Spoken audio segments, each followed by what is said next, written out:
Hello student, आपके सामने एक बार फिर मैं उपस्थित हुई हूँ अपना टॉपिक संधि लेकर के। तो हो जाइए अपने तैयार, अपनी पेन और कॉपी उठाइए और हम पढ़ेंगे संधि। उससे पहले एक मोटिवेशन बनता है कि सफलता जिस ताले में रहती है, सफलता जिस ताले में रहती है उसकी दो चाबियाँ होती हैं। उसकी दो चाबियाँ होती हैं, एक तो कठिन परिश्रम और दूसरा दृढ़ निश्चय। तो इसी निश्चय के साथ हम अपने टॉपिक में चलते हैं, संधि। लास्ट हमने संधि पढ़ाई थी, पहले पूर्व ज्ञान बताते हैं। पहले हम अपना जो पहले पढ़ रहे थे पूर्व, वो थी संधि, दीर्घ संधि। हमने दीर्घ संधि के बारे में पढ़ा था। क्या? दीर्घ संधि। दीर्घ संधि का मैंने आपको सूत्र बताया था, अकह सवर्णे, अकह सवर्णे दीर्घ है। अक में वही ई, ए, ई, उ, री, ली, लेकिन हमने चार ही, क्योंकि चार क्यों? ए, ई, उ, री, क्योंकि री का दीर्घ रूप नहीं होता, इसलिए हमने री को नहीं लिया था।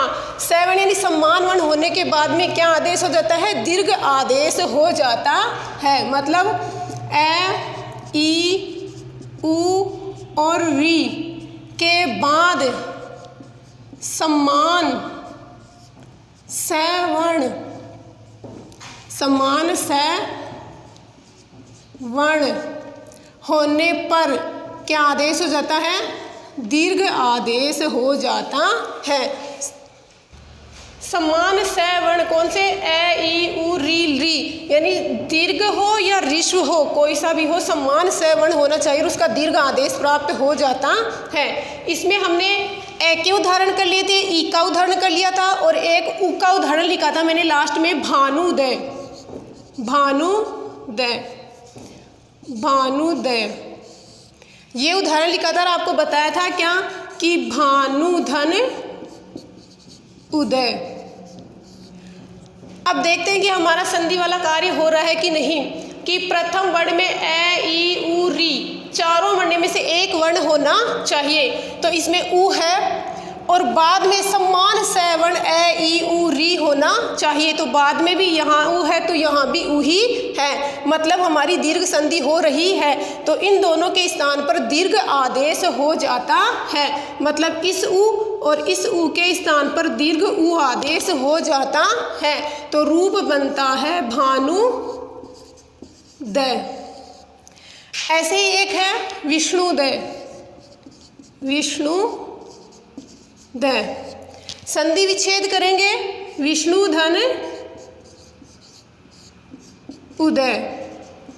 दीर्घ संधि क्या कहती है कि समान सवर्ण होने पर दीर्घ आदेश हो जाता है। तो विष्णु में उ है और बाद में भी उ है, तो इस उ और इस उ के स्थान पर दीर्घ उ करेंगे, तो वी, श और ये अणु, इस अण में से ये उ निकल जाएगा, तो ये आधा, ये उ और ये द। जब इनको मिलाएंगे तो क्या बनेगा? विष्णु, ण के अंदर उ आ जाएगा, विष्णु द। ऐसे ही है वधूत्सव, वधूत्सव, वधूधन उत्सव।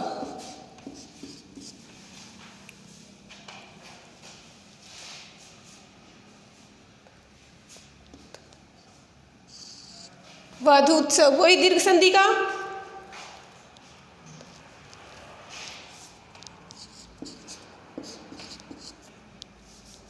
वधूत्सव।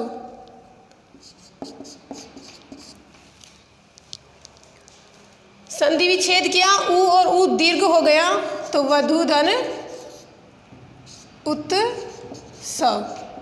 ऐसे ही है पितो उपदेश या गुरु उपदेश, गुरुपदेश,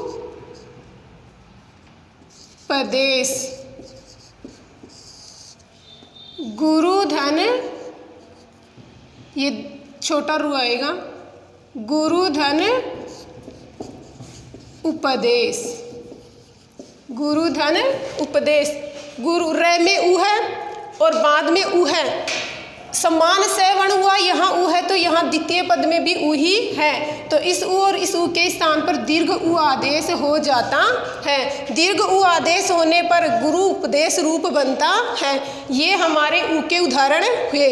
अब आते हैं री का उदाहरण। दीर्घ संधि में ए के उदाहरण हो गए, ई के हो गए, उ के हो गए और री के, जैसे होत्रकार,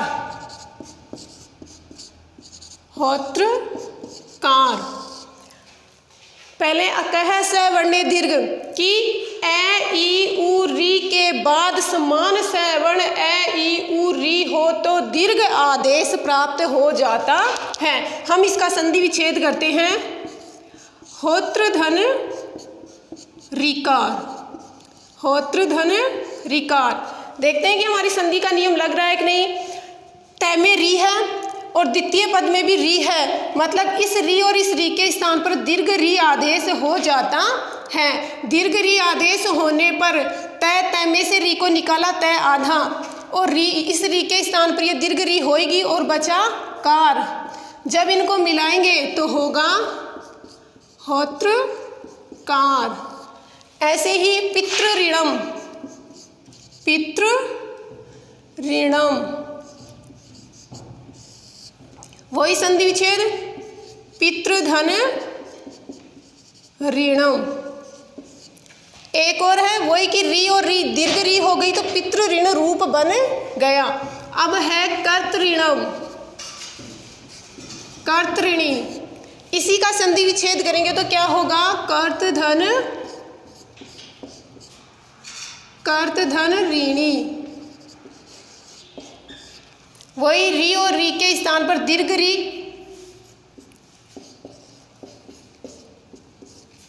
और ये अणि रूप मिला, इसको इनको मिलाएंगे तो बनेगा कर्त ऋणी। अब ये हमारी दीर्घ संधि हुई पूरी। जो फर्स्ट पार्ट में थोड़े से इसके उदाहरण रह गए थे, ऊ के और री के रह गए थे।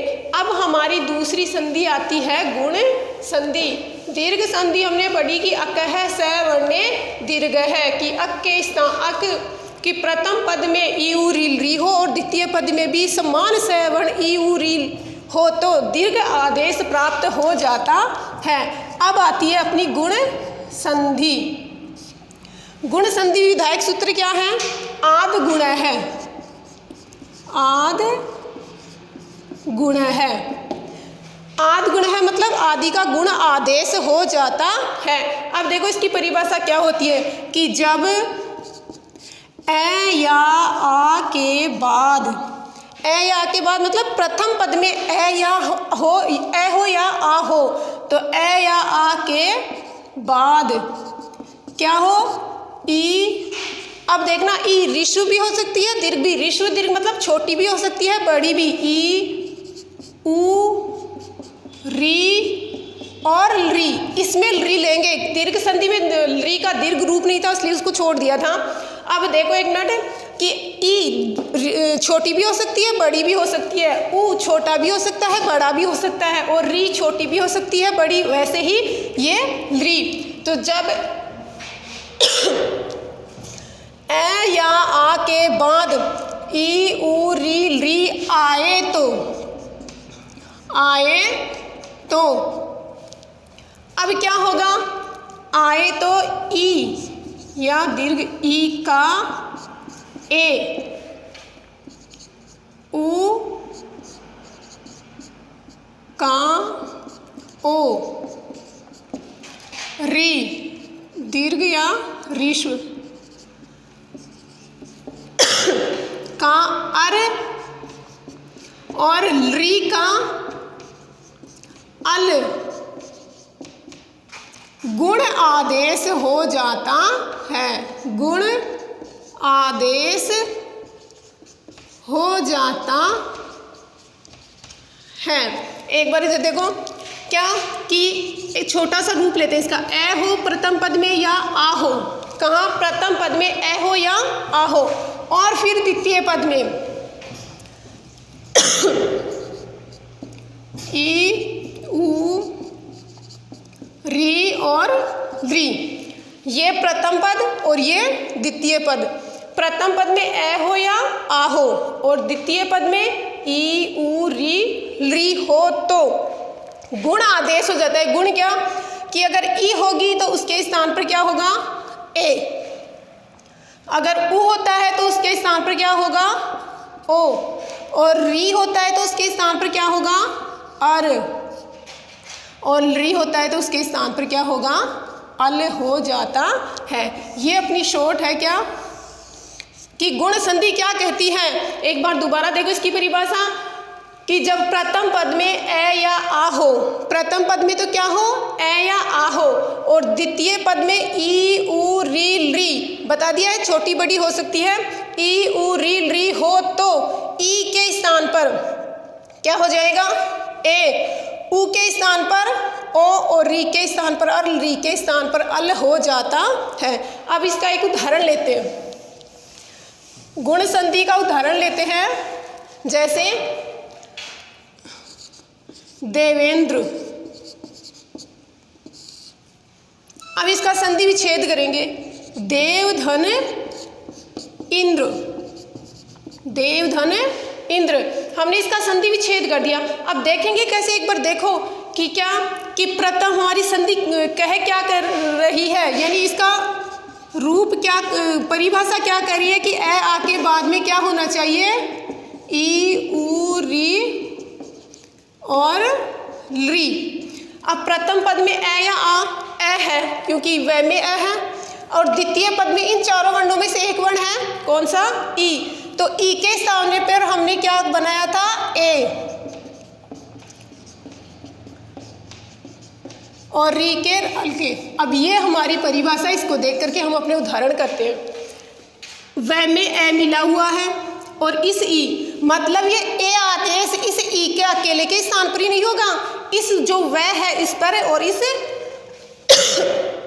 री पर होगा, तो ये हो जाता है ए। अब देखो हम देख कैसे बनाते हैं इसको कि दे वह में से ए को निकाल दिया, वह हो गया आधा। अब इस ए और इस ई के स्थान पर ये ए आदेश हो ही गया और यहाँ बचा नद्र। अब इनको मिलाते हैं, दे वह, अब वह में क्या है ए है, स्वर है, वह में मिलेगा तो ए और ये इंद्र। वैसे ही है उपेंद्र, उपेंद्र, उपधन इंद्र, उपधन इंद्र। अब देखो परिभाषा क्या कर रही है, ए या आ प्रथम पद में, तो प में क्या है ए है, क्या है ए, और ये क्या है ई, ये स्थिति बन रही है। अब ये क्या कह रहा था कि ए हो या आ हो और बाद में ई है, तो क्या हो जाएगा इस ए आ या इस ई के स्थान पर, इन दोनों के स्थान पर होगा क्या ए होगा, तो अब इन दोनों के स्थान पर क्या हो जाएगा ए हो जाता है। अब देखो पै ऊ पै में से ये ए यहाँ आ गया, ए हो गया, पै हो गया आधा, ई यहाँ आ गई और ये हो गया नद्र। अब इनको मिलाते हैं, उपेंद्र, पै में ए मिल गया तो उपेंद्र रूप बन जाता है। ऐसे ही एक आता है गणेश, गणेश, गण धन, सॉरी गवेश बन गए, गणेश, गण धन ईश, गण धन ईश। वही कि प्रथम अण में क्या है ए है, इस ए और इस ई के स्थान पर क्या होगा ए, तो ग ण आधा और ये श। अब जब ये ए में मिल जाएगा, अण में ए मिल जाएगा तो क्या बन जाएगा गणेश। एक आका लेते हैं रमेश, रमेश, रमाधन ईश, रमाधन ईश। अब देखो प्रथम पद में क्या है ए नहीं है लेकिन आ तो है, और द्वितीय पद में ई, छोटी ई नहीं लेकिन दीर्घ ई तो है ना, हुई तो ई ना, तो ए या आ तो आ हो गया और यहाँ ई छोटी हो या बड़ी, तो दोनों के स्थान पर क्या हो जाएगा ए हो जाता है। अब हम मिलाएंगे रम। क्यों? क्योंकि आ तो आ की और इस ई की जगह ए बन गया तो रम लिखेंगे और यहाँ ये श। अब जब इनको मिलाएंगे तो क्या बनेगा? रमेश। ऐसे ही एक है गुड्डा केस। किसे कहते हैं गुड्डा केस? अर्जुन को। कि गुड्डा का धन ईश। गुड्डा का धन ईश, वही ए नहीं लेकिन आ तो है और यहाँ दीर्घ ई है। जब इनको जोड़ेंगे तो क्या बन जाएगा? गुड्डा केश। जोड़ेंगे कैसे? कि इस आ और इस ई के स्थान पर ए आदेश हो जाता है। ऐसे ही सुरेश, महेंद्र,